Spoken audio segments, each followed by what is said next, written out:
Tenth class 3.5 exercise के 3 questions हो चुके हैं आपके।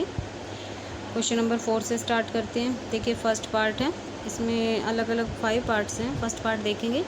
ए part of monthly hostel charges is fixed and the remaining depend on the number of days one has taken food in the mess. कुछ monthly charges fix हैं और बाकी charges जो हैं वो आपने कितने दिन मेस में खाना खाया है उस पर डिपेंड करते हैं। ठीक है। When a student A takes food for 20 days she has pay 1000 as hostel charges, where student B who takes food for 26 days pays rupees 1180 as hostel charges. Find the fix charges and the cost of the food per day. देखिए इसमें क्या है आपके पास,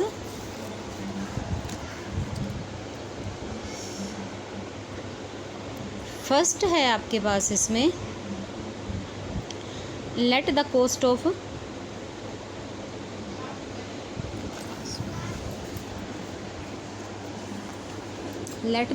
food equal to X rupees and fix charges हमने क्या ले लिए, Y rupees.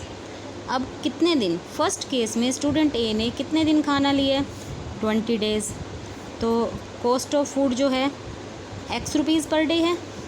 ठीक है, ये है हमारे पास X rupees per day. 20 day लिया है तो 20x प्लस ये आपके पास चार्जेस जो हैं वो फिक्स हैं, और टोटल दोनों का फिक्स प्लस खाने के चार्जेस मिलाकर उसने 1000 रुपीज़ पे किए। ठीक है, तो हमारी पहली इक्वेशन क्या बनी, 20x plus Y equal to 1000। अब सेकंड में उसने सेकंड स्टूडेंट जो स्टूडेंट बी था उस बी ने क्या किया है कि 26 दिन खाना खाया है। एक दिन खाना खाने के कितने चार्जेस हैं, एक्स रुपीज़। 26 दिन खाने के 26x प्लस ये वाले चार्जेस आपको रहने के लिए देने ही पड़ेंगे, तो 26x plus Y equal to total उसने कितने दिए दोनों मिलाकर 1180। तो ये हो गई हमारी इक्वेशन 2। अब आप इक्वेशन 1 और इक्वेशन 2 को, आपके पास इस एक्सरसाइज में मेथड जो है वो क्रॉस मल्टीप्लिकेशन है, आपने क्रॉस मल्टीप्लिकेशन मेथड से इसको सोल्व कर लेना है। सब्स्टिट्यूशन से भी सोल्व करने के लिए कहा हुआ है। ठीक है, नेक्स्ट है हमारे पास, नेक्स्ट वाला इजी है, आप पिछली एक्सरसाइजेज में भी ऐसे कर चुके हैं। देखिए a fraction becomes 1/3 when 1 is subtracted from the numerator and it become 1/4 when 8 is added to denominator. तो दो अलग अलग, देखो यहाँ तक एक इक्वेशन बनेगी। हमने न्यूमरेटर को x मान लिया, डिनोमिनेटर को y। बहुत सिंपल है, बहुत ज़्यादा। फ्रैक्शन क्या बन गई, x अपॉन वाई। पहली जो कंडीशन है वो क्या कहती है कि न्यूमरेटर में से 1 माइनस करते हैं तो ये 1/3 बन जाता है। कर दो 1 माइनस, क्रॉस मल्टीप्लाई किया, ये हमारे पास क्या आया, देखो 3x minus 3 equal to Y and 3x minus Y equal to 3। तो हमारे पास ये इक्वेशन 1 हो गई। ठीक है, सेकंड कंडीशन में वो क्या कहता है आपको कि अगर आपने ओनली डिनोमिनेटर में 8 प्लस किया तो 1/4 हो जाएगा। ठीक है, कोई बात नहीं, दोबारा से कंडीशन लगा दो सेकंड इक्वेशन के लिए, क्रॉस मल्टीप्लाई करो 4x, इधर ये 1 से मल्टीप्लाई होगा तो एज इट इज़ आ गया। ठीक है, ये y इधर ले आओ, 4x minus Y equal to 8, ये हमारी सेकंड कंडीशन हो गई। अब आप इसको सोल्व कर लो। ठीक है, वैसे इन प्रॉब्लम्स में ना आपके पास कुछ नहीं लिखा हुआ है, ऐसे ही लिखा है कि अलजेब्रिक मेथड से सोल्व करो, लेकिन ये नहीं लिखा कि आपने कौन सा मेथड यूज़ करना है, एलिमिनेशन करना है, सब्स्टिट्यूशन या क्रॉस मल्टीप्लिकेशन। तो आपकी मर्ज़ी है, आप जिस भी मेथड से सोल्व करना चाहो उससे कर सकते हो। नेक्स्ट देखो, नेक्स्ट थर्ड पार्ट है हमारे पास। देखिए ये है third part. Yash score 40 marks in a test, getting 3 marks for each right answer and losing 1 mark for each wrong answer। कि यश का जो स्कोर है 40 मार्क्स है, टेस्ट में उसके 40 मार्क्स आए हैं। हर सही जवाब के लिए, राइट आंसर के लिए 3 मार्क्स मिलते हैं और रॉन्ग आंसर के लिए 1 मार्क्स काट लिए जाते हैं। ठीक है, लेस कर देते हैं, माइनस कर देते हैं। Had 4 marks been awarded for had 4 marks been awarded for the each correct answer and 2 marks being deducted for each incorrect answer then yes. वो कहता है कि अगर उस 40 मार्क्स मिलते हैं अगर 3 मार्क्स जो हैं 3 मार्क्स जो हैं वो सही जवाब के लिए और 1 मार्क जो है वो गलत जवाब के लिए माइनस कर दिया जाता है। अगर उसको राइट आंसर के लिए 4 मार्क्स और रॉन्ग आंसर के लिए 2 मार्क्स सब्ट्रैक्ट किए जाते हैं तो उसको 50 मार्क्स मिलते हैं। तो देखिए हम दोनों कंडीशन में कैसे दोनों अलग अलग कंडीशन है अलग अलग इक्वेशन बनाने के लिए। देखो हमने राइट क्वेश्चन जो है राइट के लिए एक्स, रॉन्ग के लिए वाई, ठीक है। टोटल नंबर ऑफ क्वेश्चन कितने हो गए एक्स प्लस वाई। अब देखो पहली कंडीशन क्या थी कि राइट आंसर के लिए 3 और रॉन्ग के लिए 1 मार्क्स जो था वो माइनस करते थे। तो ये क्वेश्चन नंबर हमें नहीं पता तो हमने क्वेश्चन नंबर कितने माने थे राइट क्वेश्चन एक्स।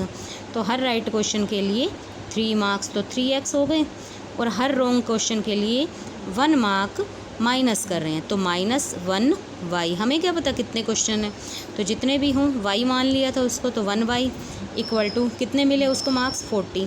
दूसरी कंडीशन में राइट आंसर के लिए 4 मार्क्स और रॉन्ग के लिए 2 तो 4x। ये माइनस क्यों किया क्योंकि रॉन्ग क्वेश्चन के लिए आपके मार्क्स सब्ट्रैक्ट करने हैं हमने माइनस करने हैं इसलिए -2y।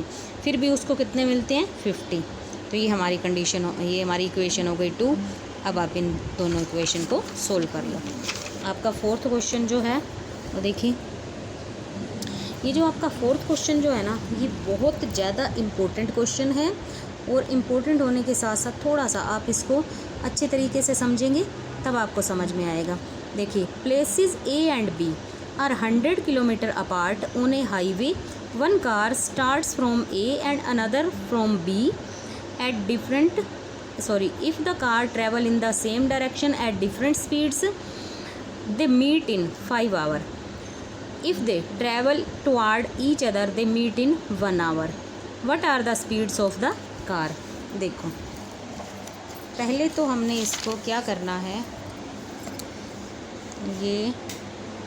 ये जो है ये आपका A प्लेस है ये कोई प्लेस है B। आप ऐसे भी मान सकते हैं माना ये रोहतक है ये दिल्ली है तो इन दोनों के बीच का गैप जो है ये 100 किलोमीटर है, ठीक है। एक कार यहाँ से चलेगी एक कार यहाँ से चलेगी, ठीक है। देखो जब वो सेम डायरेक्शन में जाती हैं सेम डायरेक्शन में जाएंगी ना तो वो ऐसे ये इधर जा रही है तो ये इधर जाएगी, ठीक है। तो इसका मतलब ज़्यादा टाइम इसमें लगेगा। जब वो डिफरेंट डायरेक्शन में जाती है ना तो डिफरेंट का मतलब एक इधर जा रही है तो दूसरी इधर आ रही है, मतलब ये इस साइड डिफरेंट डायरेक्शन हो गई। तो इसमें क्या होगी मतलब दोनों ने जितना भी डिस्टेंस ट्रैवल किया है वो आपस में ऐड हो जाएगा और सेम डायरेक्शन एक इधर जा रही है दूसरी भी इधर तो दोनों का सब्ट्रैक्ट हो जाएगा। तो जब सेम डायरेक्शन में हूँ तो वो 5 आवर्स लगाती हैं 5 घंटे। जब अलग अलग डिफरेंट डायरेक्शन में जाती हैं तो वो 1 आवर लगाती हैं, ठीक है। अब फर्स्ट कार की स्पीड लेट करो x kilometre per hour, second car की स्पीड लेट करो y kilometre per hour. Same direction में 5 आवर्स लगाती हैं क्योंकि एक ये भाग रही है ये आगे जा रही है दूसरी उसके पीछे भाग रही है। तो ये मीट कब करती हैं मीट इसलिए करती हैं क्योंकि एक जो पीछे भाग रही है उसकी स्पीड जो है वो आगे वाली से ज़्यादा है तभी वो उसको मीट करेगी। अब देखिए एक्स स्पीड तो 5 आवर में मीट करते तो 5 आवर ने फर्स्ट कार ने 5x किलोमीटर ट्रैवल किया और सेकंड कार ने 5y किलोमीटर ट्रैवल किया। दोनों का डिफरेंस क्या हुआ डिफरेंस फर्स्ट ने 100 किलोमीटर ज़्यादा ट्रैवल किया ना 5 आवर्स में तभी तो वो एक दूसरे को मीट कर पाई। अगर ट्रैवल ही नहीं करती उससे ज़्यादा तो कहाँ से मीट करती। तो 5x minus 5y equal to 100। 5 common ले लो तो ये आपके पास आ गया x minus Y equal to 20। ये हमारी इक्वेशन हो गई 1। अब अगेन अकॉर्डिंग टू स्टेटमेंट अब सेम डायरेक्शन में आती हैं तो दोनों की जो स्पीड जितना भी उन्होंने जितना भी उन्होंने किलोमीटर ट्रैवल किया वो ऐड हो जाएंगे, क्योंकि डायरेक्शन डिफ़र है। डिफ़र का मतलब ये इधर जा रही है, ये इधर जा रही है। माना वो इतना चली, वो इतना चली, तो गैप इतना बच गया ना, ठीक है। तो अब जो है 1 घंटे में पहुंच जाती है, तो 1x + 1y, मतलब 1 आवर में कितने किलोमीटर ट्रैवल किया प्लस इसने 1 आवर में कितने किया, दोनों ने जितना भी किया मिल के 1 आवर में दोनों ने 100 कर लिया। तो ये हमारी इक्वेशन हो गई 2। इसको थोड़ा सा ध्यान से समझो, ठीक है। देखो मैं सभी क्वेश्चंस के आपको 1 मिनट अच्छे से इसका, ये देखो इसका स्क्रीनशॉट ले लेना, ठीक है। नेक्स्ट देखो 5th जो है, इसका भी आप स्क्रीनशॉट ले लेना। देखिए 5th क्या है, 5th बहुत इजी है। The area of rectangle gets reduced by 9 square units. तो कहता है किसी रेक्टेंगल का एरिया जो है वो 9 स्क्वायर यूनिट से कम हो जाएगा अगर लेंथ को 5 यूनिट कम कर दें और ब्रेथ को 3 यूनिट बढ़ा दें, इंक्रीज़ कर दें। सेकंड कंडीशन क्या है, if we increase length by 3 unit and breadth by 2 unit. अब इस सेकंड कंडीशन में दोनों बढ़ाए हैं। The area increase by 67 square unit. Find the dimensions of the rectangle. देखो x मान ली लेंथ, y मान ली ब्रेथ, एरिया क्या हो गया xy। अब हम न्यू लेंथ कितनी हो गई हमारी, फर्स्ट कंडीशन में क्या थी, न्यू लेंथ, लेंथ 5 डिक्रीज़ करी, ब्रेथ 3 इंक्रीज़ करी, तो नया एरिया क्या हो गया हमारे पास ये। अब वो क्या कहते हैं कि नया एरिया जो था वो पुराने एरिया से 9 कम था। ये पुराना एरिया था, ये नया एरिया था, तो ये नए वाला 9 कम था ना, तो हमने इसमें 9 ऐड कर दिया। अब ये देखिए मल्टीप्लाई हुआ, तो xy से xy ये कट गया, उसके बाद ये हमारी 3x - 5y, 15 में से 9 गए -6, ये 6 इधर ले आओ, 3x - 5y = 6। ये देखो यहाँ से आप इसका स्क्रीनशॉट लेना, ठीक है। अब इसी का नेक्स्ट है, बहुत इजी है ये भी। देखो ये दूसरी कंडीशन में ये न्यू लेंथ, ये न्यू ब्रेथ, ये न्यू एरिया हो गया और ये ओल्ड एरिया था। लेकिन अब उसमें क्या कहा कि अगर हम दोनों को बढ़ा देते हैं ना, तो जो न्यू एरिया है वो 67 यूनिट से ज़्यादा, न्यू ज़्यादा है, तो हम या तो न्यू में से लेस करते हैं या फिर हमने ओल्ड में ऐड कर दिया। ये फिर मल्टीप्लाई हुआ, देखो xy से xy कैंसिल। अब आपके पास बहुत सिंपल है आगे, 2x + 3y = 67 है ना, ये 6 दूसरी साइड ले जाओ = 61। ये हमारी इक्वेशन 2 बन गई। अब इसको बहुत आसानी से सोल्व कर सकते हैं। मैं बाकी क्वेश्चंस के ऊपर भी आपको एक बारी ये कैमरा लगा देती हूँ। देखिए ये है आपका फर्स्ट पार्ट, देखो ये पार्ट 1 यहाँ से लो स्क्रीनशॉट, ठीक है। ये पार्ट 2, ठीक है। बाकियों का मैंने आपको लगवा दिया, ठीक है। ये पार्ट 4 है आपका, ठीक है, ओके।